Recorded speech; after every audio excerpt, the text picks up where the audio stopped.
What's the difference between seeing them as kids on the road and yourself, because you started as a kid pretty much on the road, and as a grown man on the road? Our drinks are a lot more refined. The kind of liquor that we like is a lot more refined, and yeah, we pick our parties now instead of going to everything. I know it was the 26th of April because it was the day after my birthday, and I was pissed off that I had to go into the studio early to let these people in. So that's why I remember the actual date. But meanwhile, they were in the studio. One of the speakers caught on fire, which was quite something. So that session actually made the evening news. That the speakers caught on fire and De La Soul were in the control room, blah blah blah. So that's how we initially met. And then about a month later, I got a call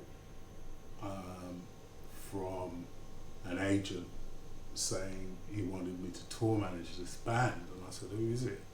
It was De La Soul. I'm like, "Yo, De La Soul, I know those boys." So that was nice. So that was nice to meet up with them and start touring. And yeah, that was the start of 26, 27 years of being on the road with De La. We basically started off in the UK.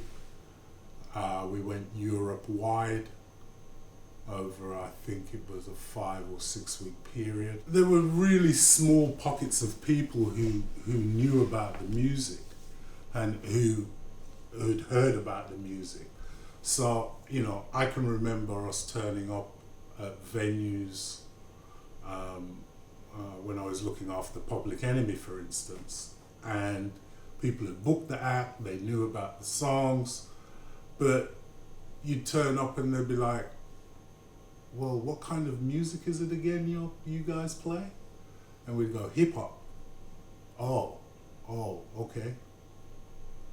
And they're waiting to see what it was. What blew them away was the way that the kids responded to the shows. And, having visited a town and only played a 700 capacity venue, the next time we went back it was 1,500, the next time we went back it was 2,000 plus. And we just watched hip hop grow. We try our best every day to make sure that it's the best it can be. And, it doesn't always happen for various reasons, but it's something we spend our whole time, because when it's right and it's happening, there's no better vibe. And we pride ourselves on it. People never mention about how hip hop feels, how you respond to that feeling. You don't have to do anything. You can just stand there and nod your head, but you will enjoy it. And that's what they deliver. And any kid from a toddler to a granddad can appreciate that. For me, as a black English guy touring with these American guys, for instance, being on tour on the the Kings of the Mic tour, for me we were doing stadiums or theatres every night.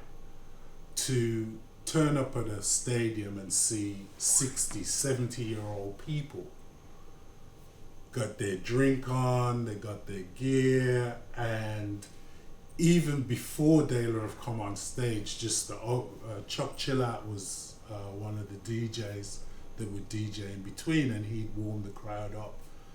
But it was just so heartwarming to see different generations dancing to the same music and to the same artists.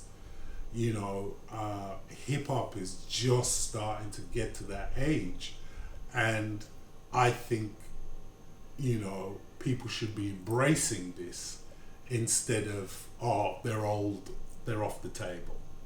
we still got something to say. And that is what keeps them from being relics to me, as much as I'm a relic.